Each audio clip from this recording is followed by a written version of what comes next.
Swayam Prabha. Digital India. Educated India.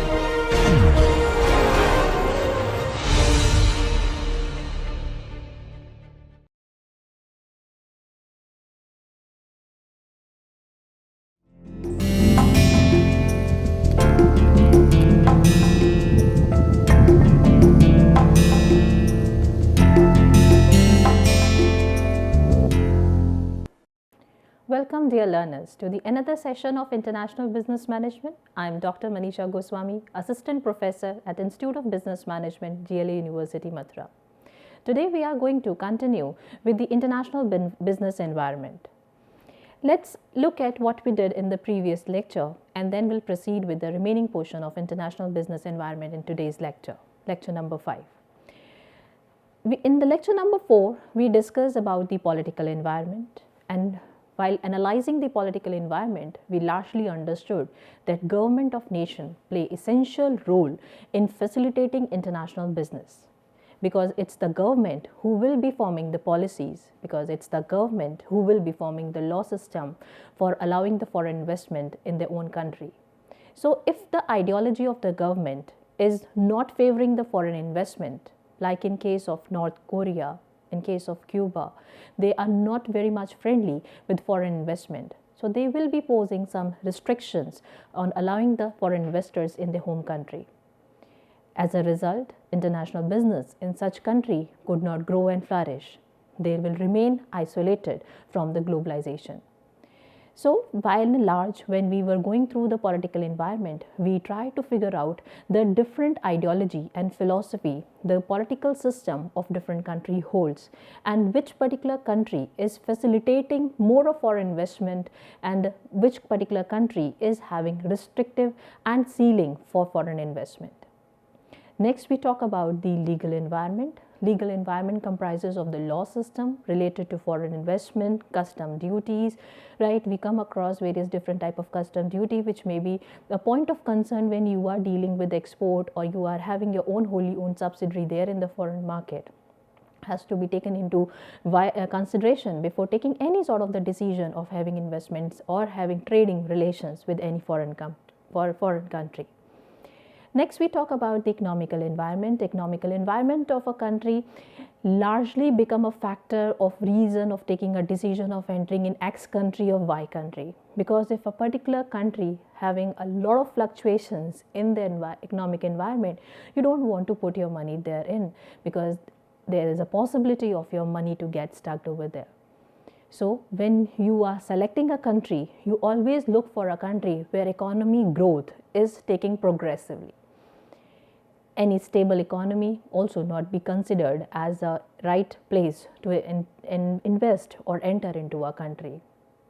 So this is what we did in the previous lecture. It was just a glimpse of the previous lecture. Now we are heading towards the lecture number 5, and the learning objectives of lecture number 5 are: today we will be talking about the socio-cultural environment, their impact on international business. Second, we will talk about the technological environment, and thirdly, we will be talking about the ecological environment along with the ethical issues prevailing in the environment.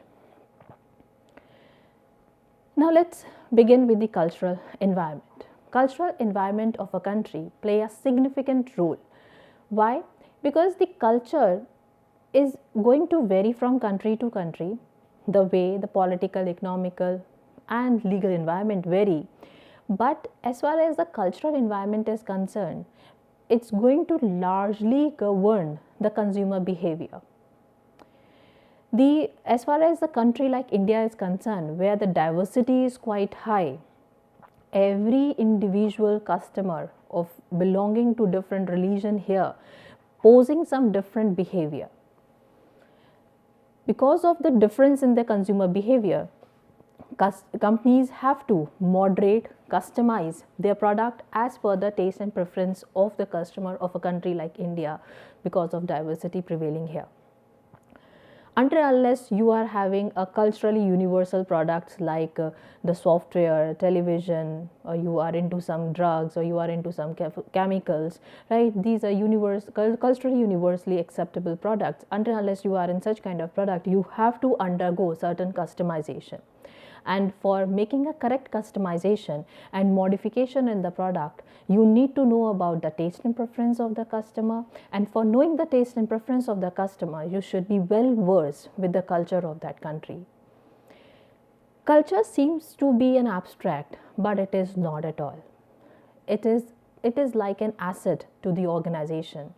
If you able to understand the essence of the culture of a country, it is going to prove an asset to you. It is going to help you to gain profits in the particular market, because you have understood the nerves of the country, of that nation.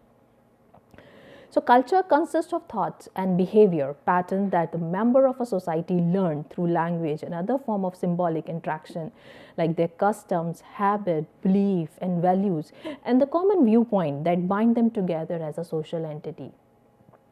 Let's talk about the characteristics of the culture.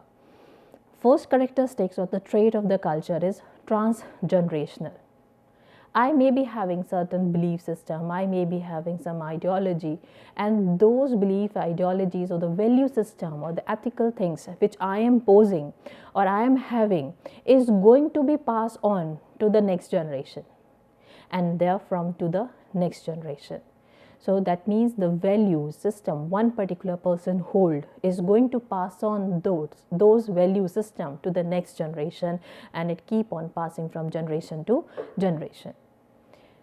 Another part of the culture is perspective. There are certain socially acceptable norms, and if you are not accepting those socially acceptable norms, you are not the part of the society. And if you are not the part of the society, then you have to take onus of looking for a country where you can find a comfortable space to live in. Because the country to which you belong, if you are not having a behavior which is socially acceptable, you may get boycotted. So you have to look for some other country where you get the social acceptance or your behavior match with the culture of other country. Say for example, like most of the Islamic country, drinking alcohol is socially as well as legally banned. However, in India, it is not socially acceptable drinking alcohol in a public places. But in Western countries, it is okay. So that's a perspective. So you have to see the kind of social norms, the kind of society to which you belong, and the social norm this particular country is having. Accordingly, you have to adjust your behavior. Next is socially shared. Another sort of the culture is socially shared, because this is actually arising out of the necessity actually. For example, in India, the family used to get their girl child married in the early teenager in order to protect the girl child from evil eyes. That was socially shared culture prevailing in Indian scenario till the 18th and the 19th century. And in most of the part of the country still this is happening. Another example could be Chinese family used to keep the size of the feet of female daughter very small. There was a time in China they used to make the female daughter to have small size of the feet. So they make the child wear iron shoes since they born. So that's a socially acceptable culture and the tradition prevailing in some of the portion of a country, and which is liked by the people. And this is how things used to happen, and you have to accept it. If you don't accept, you will be boycotted. Other characteristic of a culture is learned. Culture is learned. It's not inherited. Culture I am driving after looking around my society. I look at people and learn something from them. The place where I am born and brought up, I am imbibing the culture of that place, and that is what known as socialization or inculturation. There are people who don't try to get the learnings of the society to the place they are born and brought up, are acculturation, is known as acculturation. That means they are not taking anything of their surrounding They are developing the culture of maybe the Western country. They are highly influenced by the Western culture. Most of the countries of Asia and Africa claim that their culture is getting contaminated because of the Western country, because people are living in Asia, people are living in Africa, but they are not developing the cultural system which African and Asian country follow. Rather, they are having inclination toward Western culture. This process is known as acculturation. So this is what we can say, that we are learning from the society where we are born and brought up, and we try to get certain things of those places, and it is there in our behavior. That is what known as socialization or enculturation. Whereas if we are born and brought up at one place, but we are not depicting the culture, or we are not having such kind of the culture in our demeanor, then it is what known as acculturation.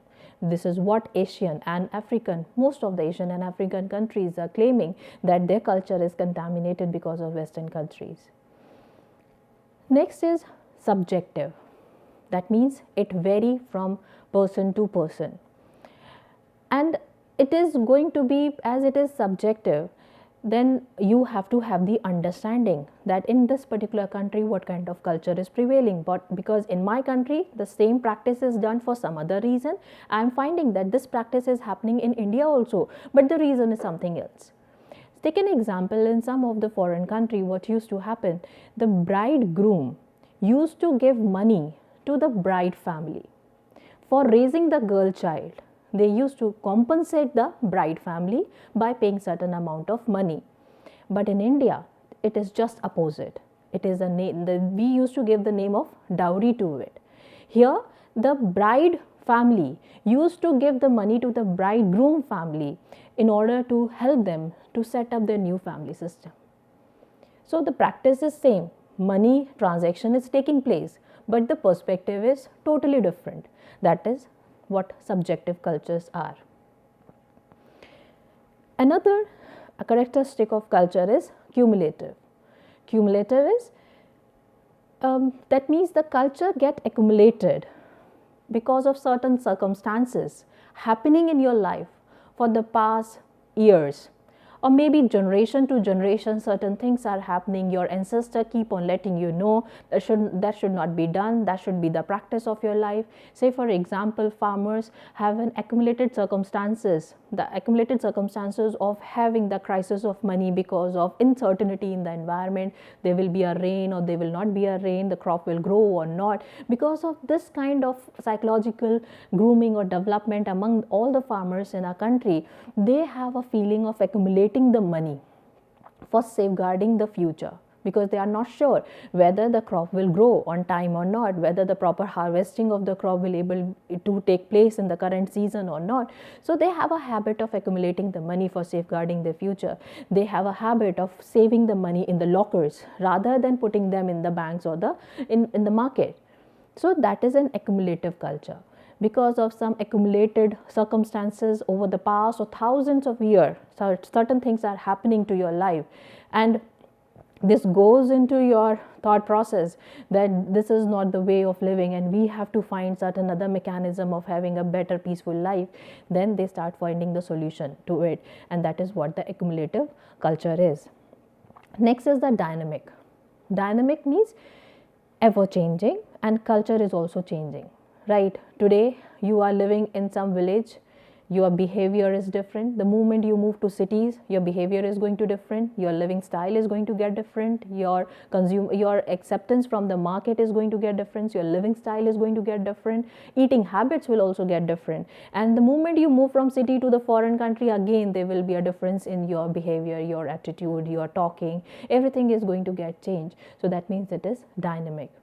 25 years back, if I remember, parents don't used to allow us to go out for dining. Now it become a normal practice in the family. Earlier, parents don't allow us to go for dining, but now even parents are accompanying us to go for dining and having dinner, lunch outside at least once in a month. So that is a dynamic culture. That is, a change is happening in the culture, and accordingly companies are getting benefit of such change in the consumer behavior taking place because of the change in the culture system. Now let's talk about the different dimensions of the culture. Every country is having their own culture. So that's why it is mentioned here as a national culture. And within the umbrella of a national culture, there are going to be multiple business, and every business will have their own business culture. But those business are going to have certain organizations within the business, and they will be having certain occupation within the business.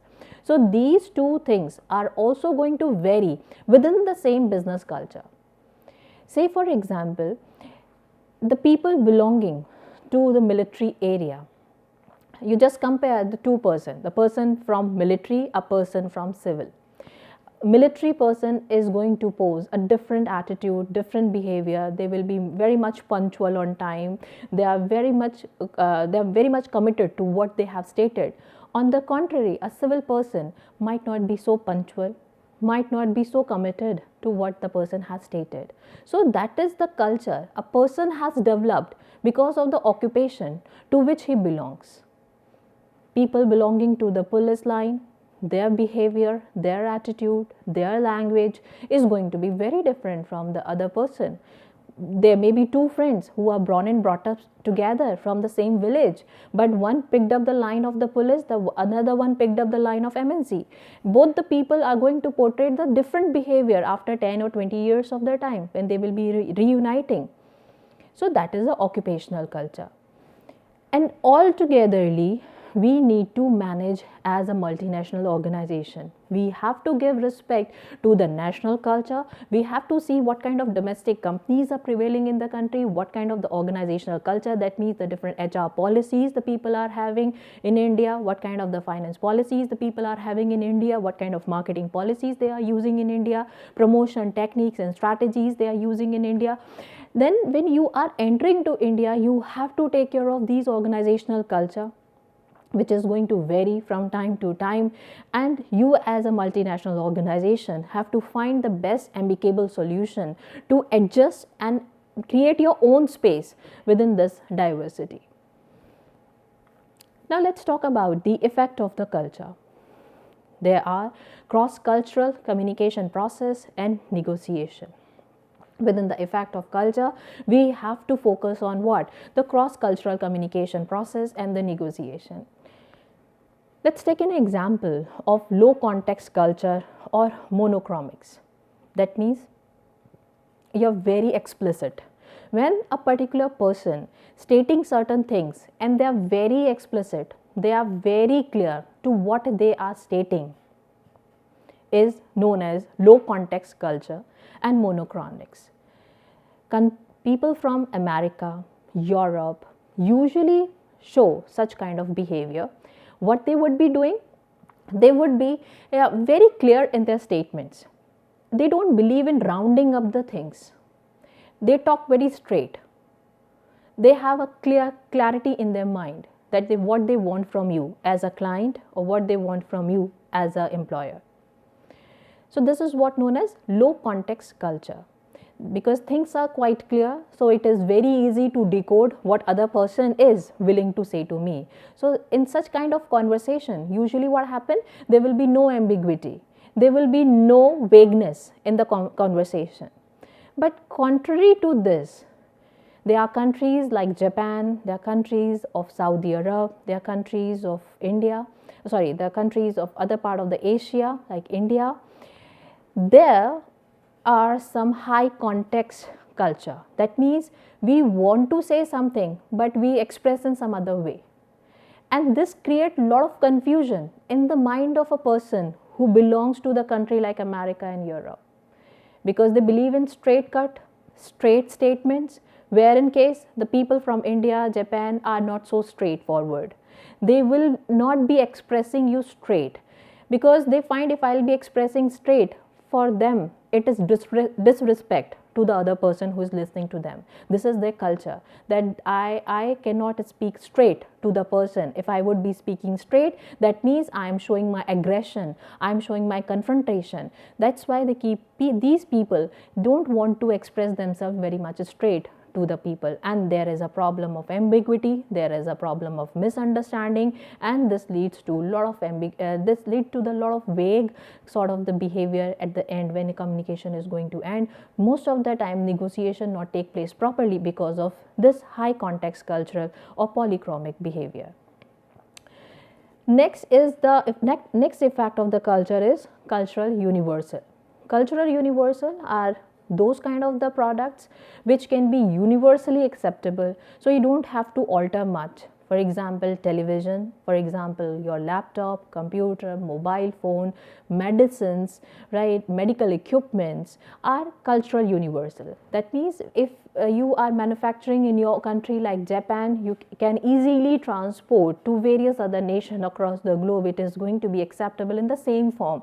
There is no need of alteration. There is no need of customization. There is going to be no barrier of the culture before accepting your product.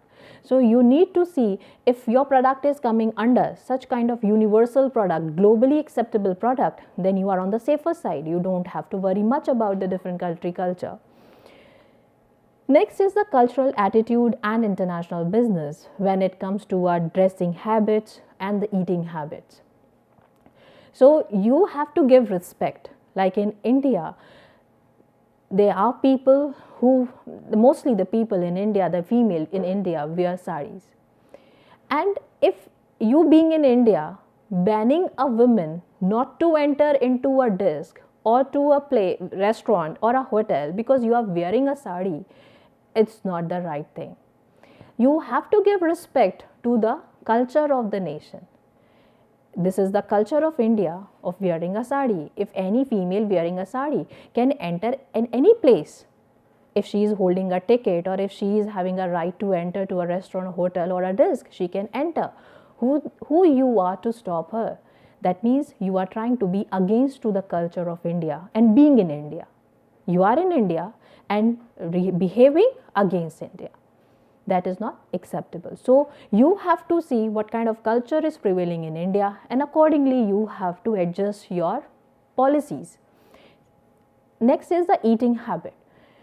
Most of the people wonder how Indians can be purely vegetarian, because there are people abroad in the similar pattern, the way people are wondering that how we can be purely vegetarian. Similarly, we Indians used to wonder how anybody could eat snake, how anybody could eat snail, how anybody could eat cockroach. This is the same thing. So we should respect. This is not like hatred. This is not like disrespecting. The way you are wondering that we are purely vegetarian, similarly we do wonder that how you can have a snake soup just after a drink, how you can have a snail in your food habit, how you can eat prawn, lobsters in your food. This is the same thing, which this is also creating an amazing feeling in our mind that how anybody can consume such kind of the food stuff. The similar is exactly similar. So we are respecting you. You should also respect the eating habits and the dietary habits of the different nation. Now let's talk about the elements of the culture. Communication through language. When you are setting the tone, when you are setting the words for communicating certain thing, you need to be very cautious, because the same word may have different meaning in other countries' language. So you need to figure out that if I'm using Hindi as a language, and if I translate this into Indonesian language, what this word would mean. If I am saying in Hindi doodh, and what is going to be mean in Indonesia, that has to be figured out. Next is non-verbal communication. In India, we people believe in Atithi Deva Bhava. The moment anybody enter to a house, and if we are having a dinner or lunch, we get up quickly and first offer the food to the person who has visited us. But in case of America and Europe, it is not the case. If the American person is having a dinner on the table and somebody visited that American person, he is not going to even get up from his table to welcome that guest. In India, there is no appointment system. you can barge to families and meet the people whenever you as a guest feel comfortable to come to a place. But in America and Europe, you have to take prior appointment even before meeting your own child. So that is the non-verbal communication and the culture which is prevailing in Western countries. Time and culture, that means taking prior appointments. It's common in America, but it is not so in India. Indians are not known for their punctuality. Even Indonesians are also not known for their punctualities. But for America, time is money. For them, time is utmost important to be taken care of before anything else. Space and culture, that means we respect certain inches of distance between person, particularly a person of opposite sex. As far as the country like India or Asian country or Arabian countries are concerned, we want certain space of interaction. However, it can be possible for American and European people to have just few inches of distance. But in Asia and Arabian country, a proper space or distance should be maintained between two persons when they are having conversation or interaction. They don't want any sort of physical contact until and unless you are relative and friends. Culture and agreement. Culture and agreement, that means Americans are very clear in terms of their legalities. If they are okay, they say it's okay. If they are not, they are going to sue you or they are going to file a case against you. They are going to show their disagreement on and there itself. But when it comes to countries like Asia or Japanese, they people don't confront on face. They are disagree, but they are not going to confront. Because in the previous slide, we have just seen that in Japan and India, high context culture is there. They don't express exactly what they want to say. But in America, there is a low context culture. That means they say what they exactly want to say. And this is the implication here we could see in under the culture and agreement, that these people don't show their confrontation on face.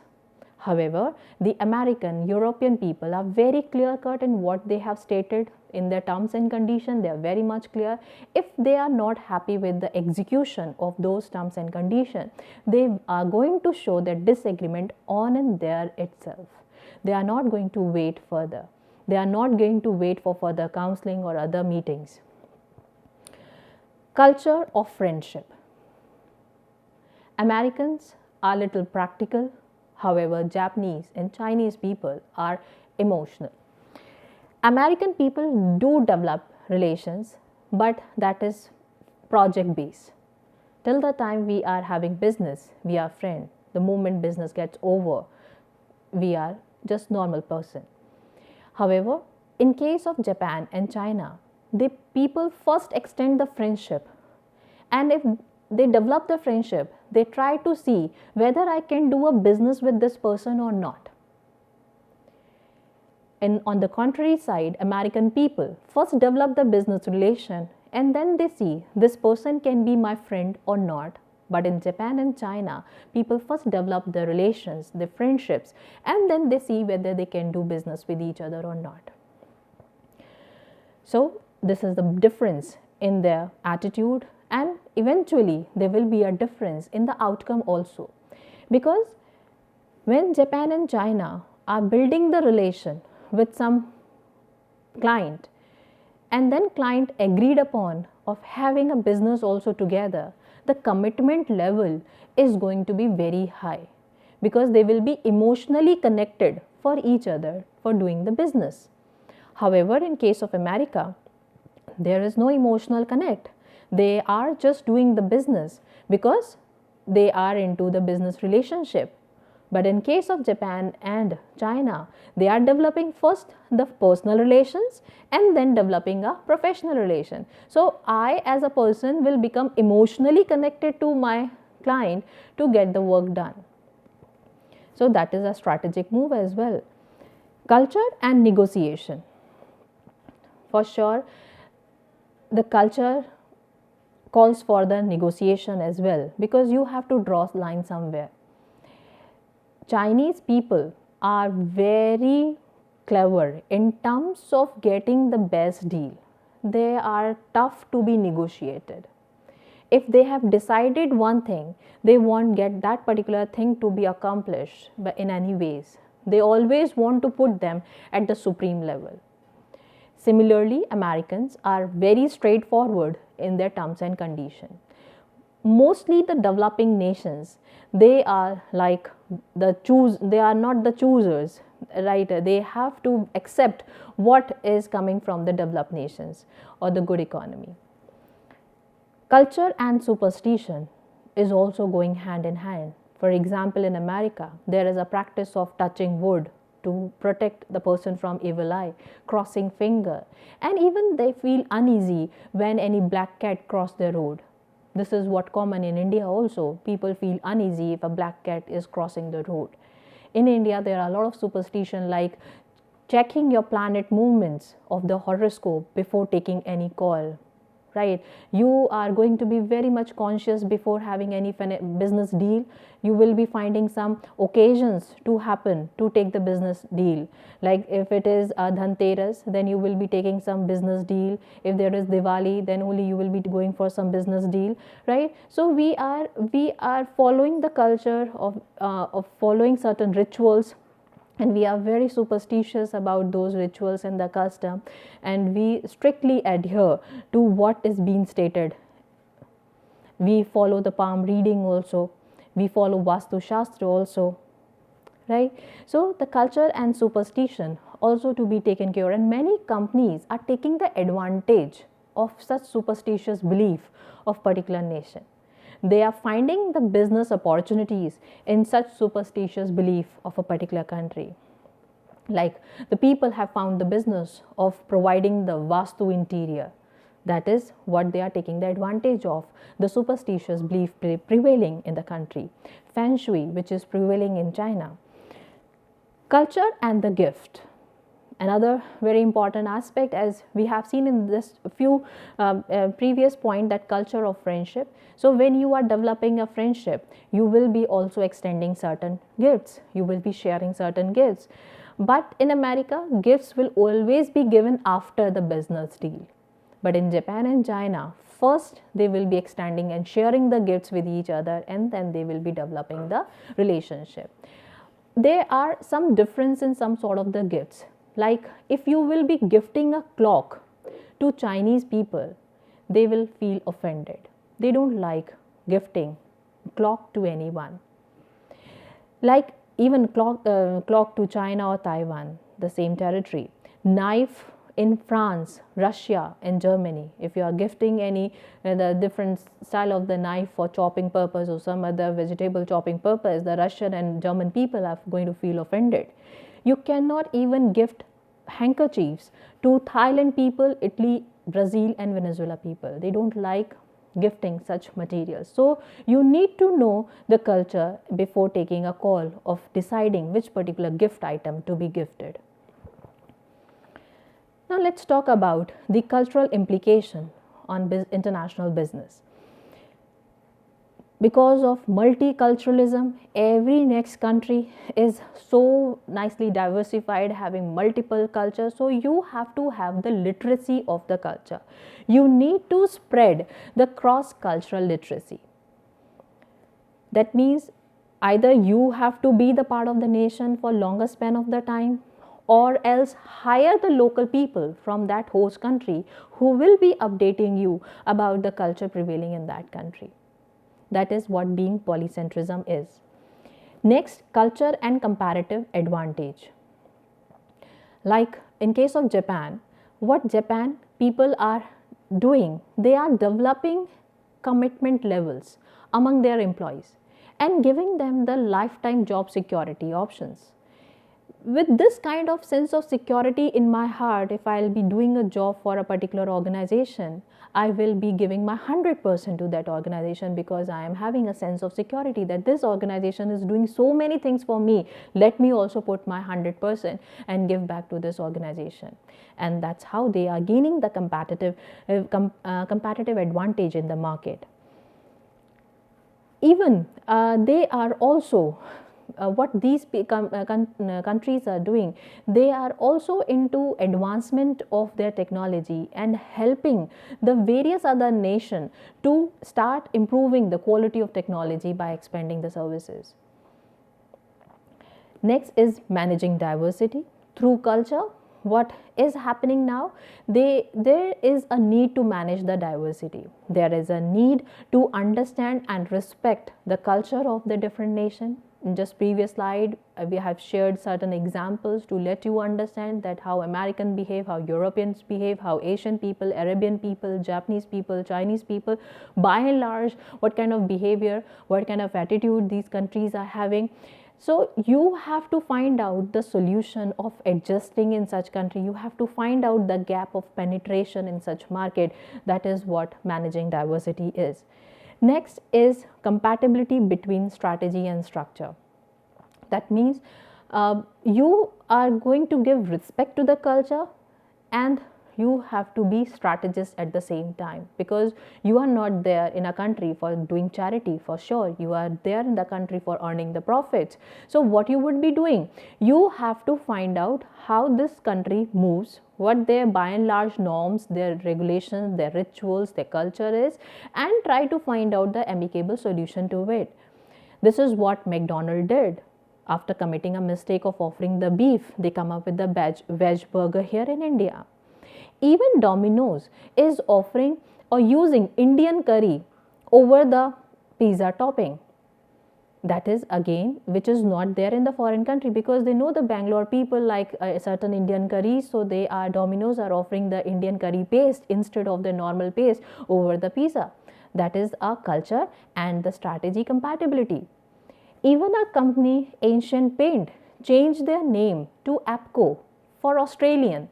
Why? Because Australians were little averse towards the name or the term Asia. So Asian Paint changed their name to APCO. That means you are bringing the compatibility with the culture and you're coming up with your better strategy to penetrate and exist in the market. So these are the cultural implications for the international business. Let's talk about the issues of cross-cultural management. In order to be culturally competent, a manager, what he needs to be, let's summarize the things, possess a strong personal identity. Understanding the culture of other nation doesn't mean that you are going to dilute yourself. You have to have your own identity, but respect other culture as well. We are not saying that first dilute yourself, disrespect your culture, and then accept the other country culture. We are not asking for that. What we are saying, develop a strong personal identity. First, respect your own culture, have the thorough knowledge about your own culture, and equally respect the host country culture. Knowledge about other country culture is important. Display sensitivity towards other belief is very important. Communicate clearly. This is what we have seen in the previous slides as well, that if you are not communicating clearly, it will develop an ambiguity in the mind of person and proper decoding of the message will not take place, which results into failure of the deal or the negotiation process. Perform socially sanctioned behavior. That means you have to take care of social norms. What kind of the society norms are prevailing? Like in case when initially when BPOs enter to India from America, they come up with the night working shifts, and that was against the social norm of India, asking and allowing our girl child to go out for the night shifts. So you have to find the solution. So they come up with better cap, security for the girl child, right? So they try to make certain adjustments, and people have also now accepted. Earlier it was a complete devastation in the society. They were totally against the idea of sending their girl child for the night shifts.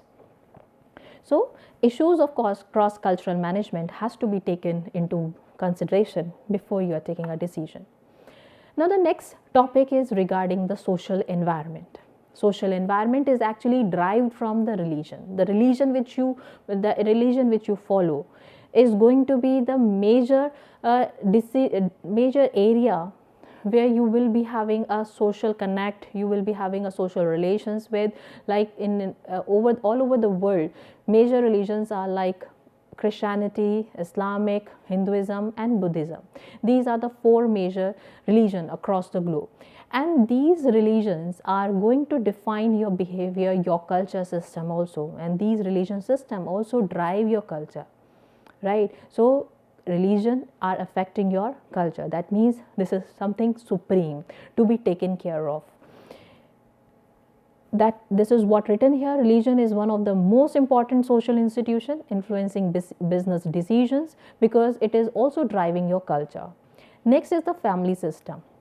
Like in most of the Islamic countries or the ancient countries, there is a system of joint family. India and Muslim countries, there is the concept of joint families, and because of the concept of joint family, companies are going to suffer badly. Why? Because there will be less purchase of the item, though frequency of the purchase would be high. But when it comes to some electronic gadgets, like I install a Wi-Fi and we are the family of 14 people, right, then single Wi-Fi is going to suffice the purpose. But if we split into 2 families or 3 families, there will be a need of 3 Wi-Fi. So family system also becomes sometimes the reason for stopping your prospects of doing business in a particular country.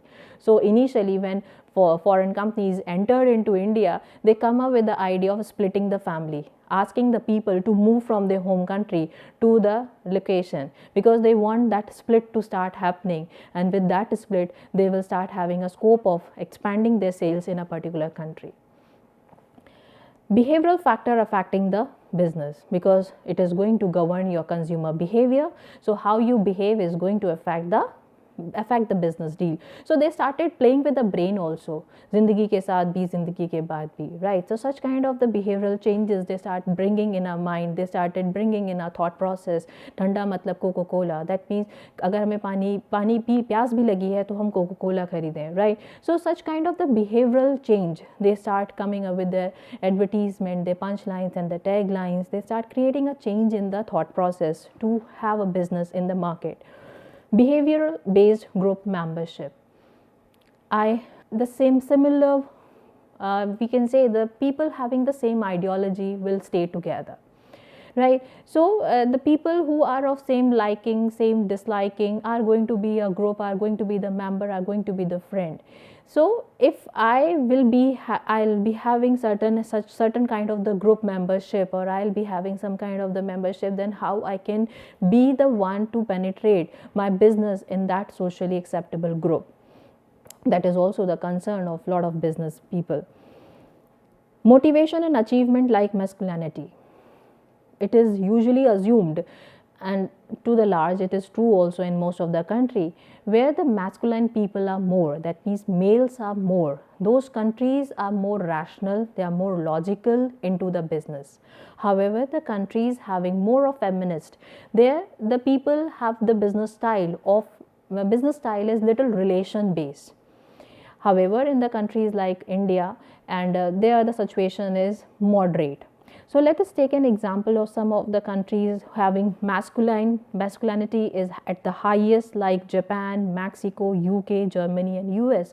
These are the countries where masculinity is at the highest, and these countries are doing incredibly well in the economic market because they are very structured in their system. However, the countries like Sweden, Netherlands, Denmark, Thailand, the feminism is more. They are also very structured, but their approach of doing the business is little relational based. In case of countries like India, Argentina, Canada, they have a moderate system, equal or more or less equal masculine and feminism. So you have to see which kind of dominance is there in a country. Accordingly, you can set your business policy, your style of dealing with the country culture or the country citizens or the workers there.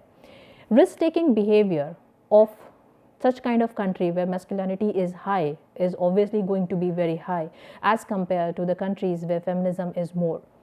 Because in feminist, the behavior is towards more, it's inclined towards more, more towards their family.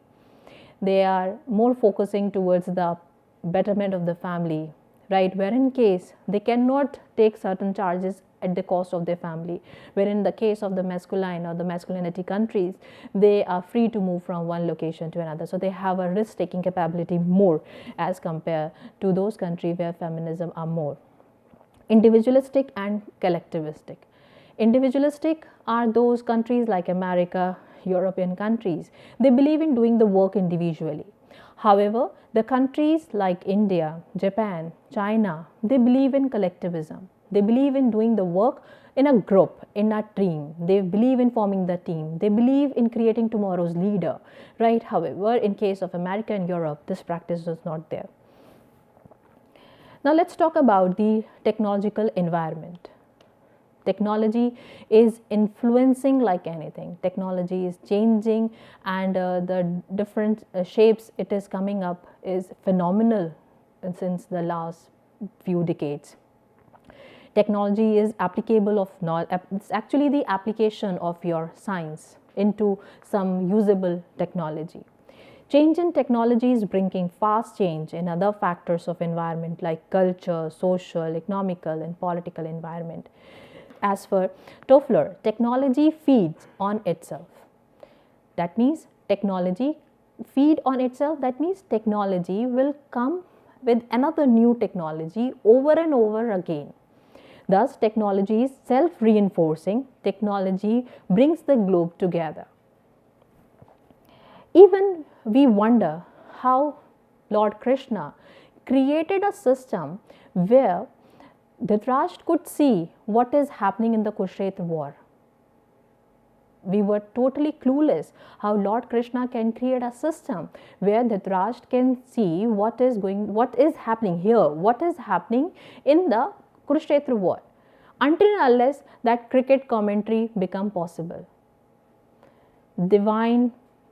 Maybe the divine view or the Divya Drishti, we were not able to visualize and understand how this Divya Drishti is possible until and unless video conferencing become possible.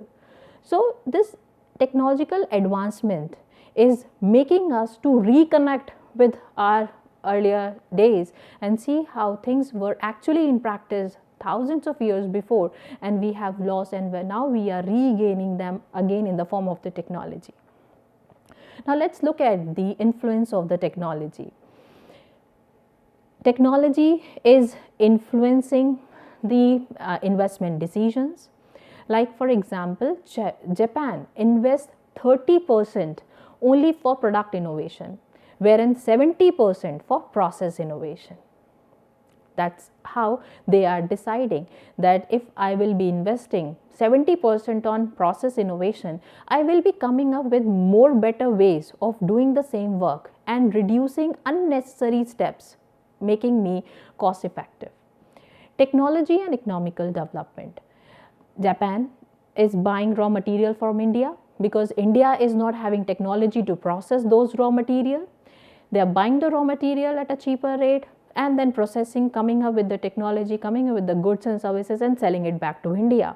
That's why they are doing so well without having any natural resources. Japan is a rich country, and we, despite of having maximum natural resources, varied climatical conditions are there leading to huge assortment of the resources.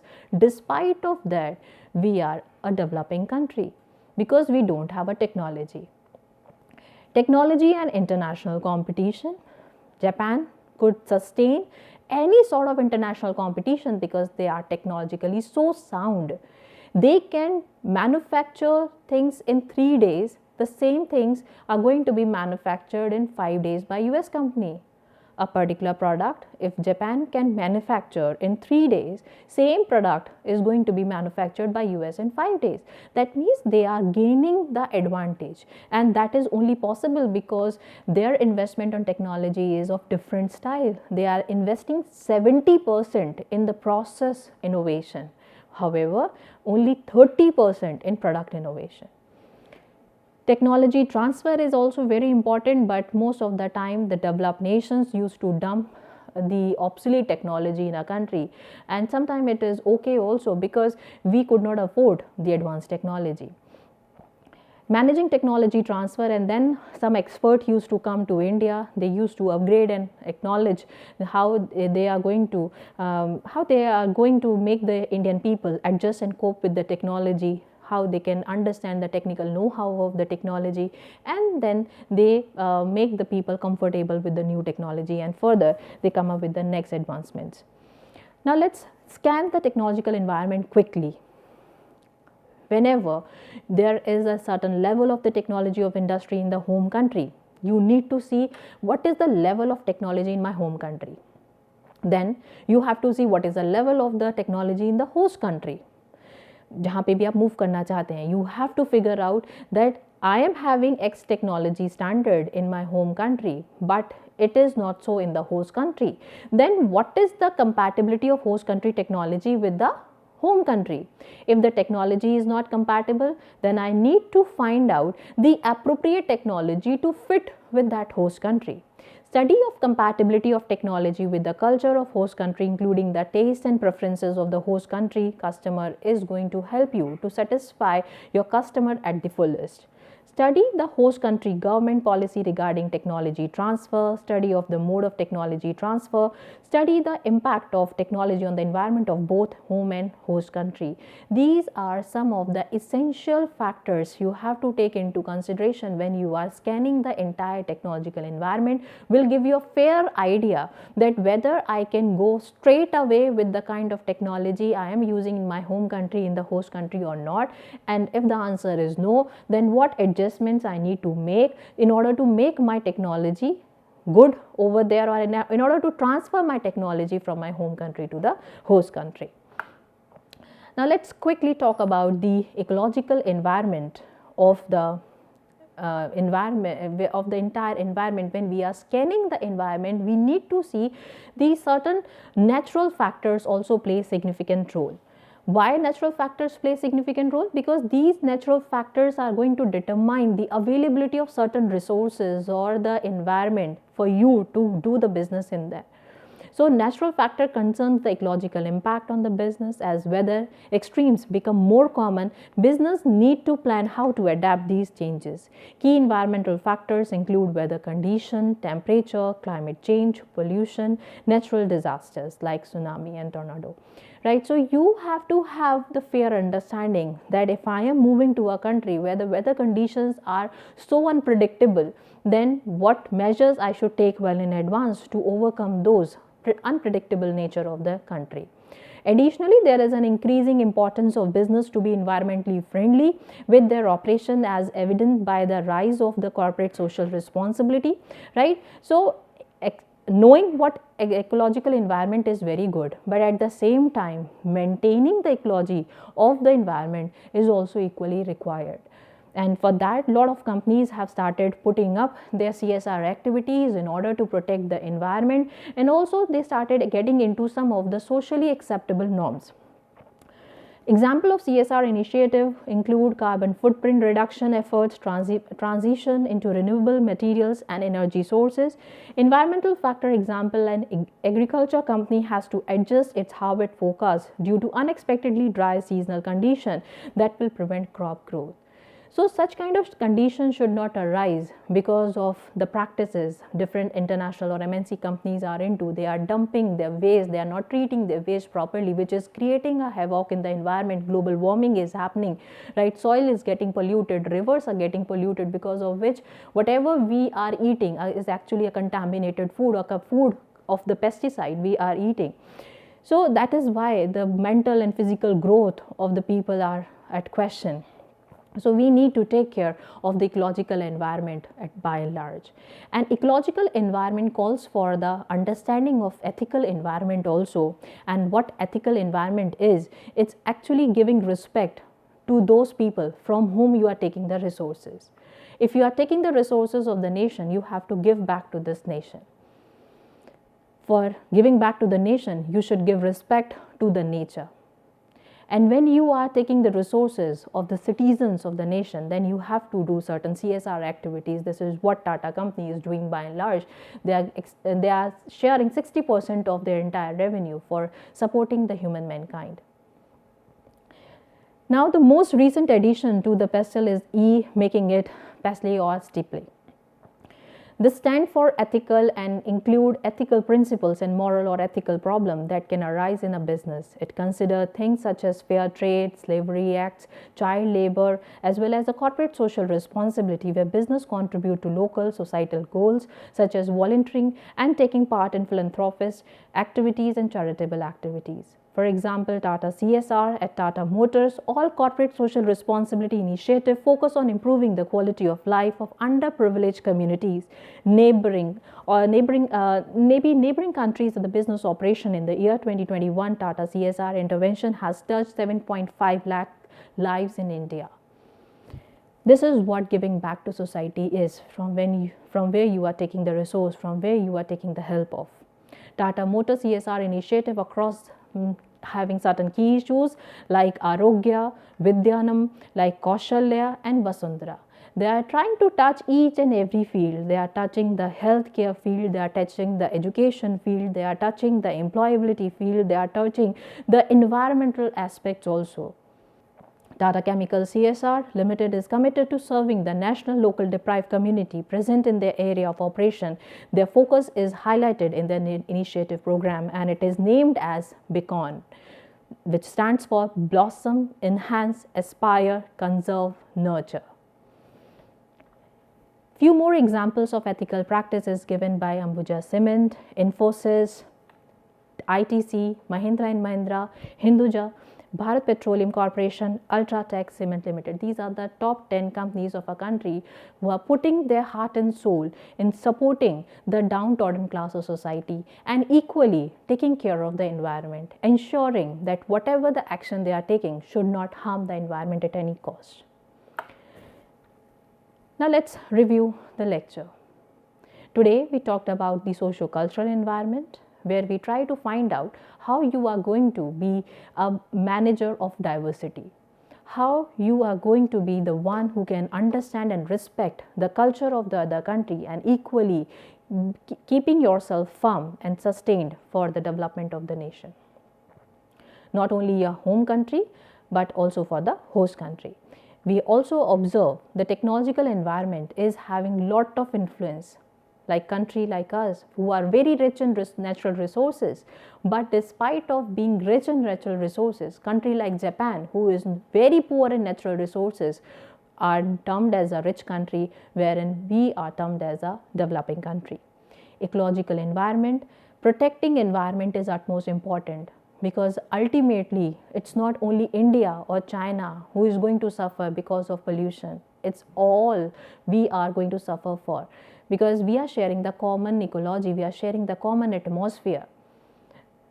So we have to take care of dumping of our waste, we have to have proper treatment measures, we have to be equally concerned about the ethical aspects. We should understand what is right, what is wrong.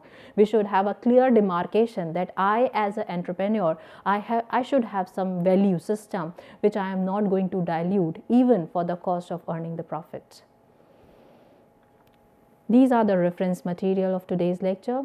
Thank you, class. I hope learners you have understood today's lecture. All the best for your future. Thank you.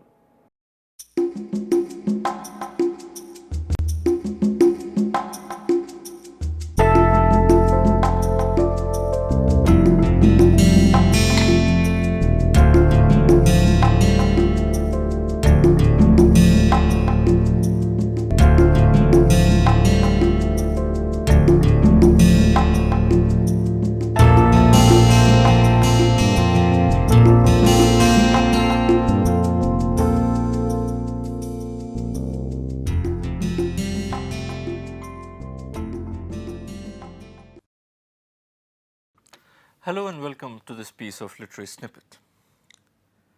We usually know William Shakespeare as the most revered figure in the history of English literature. But we often tend to forget that he has also been one of the most hated figures in literature.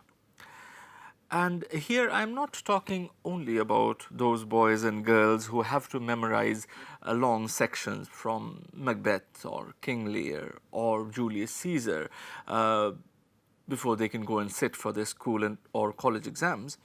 But I'm also talking about people who are themselves quite famous authors. Tolstoy, for instance, considered the writings of Shakespeare to be, and I quote, crude, immoral, vulgar, and senseless. George Bernard Shaw absolutely loathed Shakespeare, as he did Homer. But perhaps no other criticism about Shakespeare is more damaging than the one which says that Shakespeare is a marvelous storyteller, provided someone has told him the story earlier. Now, this piece of criticism is particularly damaging because it is true. None of Shakespeare's plays contain any original story whatsoever. They are all written using pre-existing materials, pre-existing stories. Now, does that diminish the stature of Shakespeare as a dramatist? Well, I'll leave that for you to decide. See you in the next episode of Literary Snippets.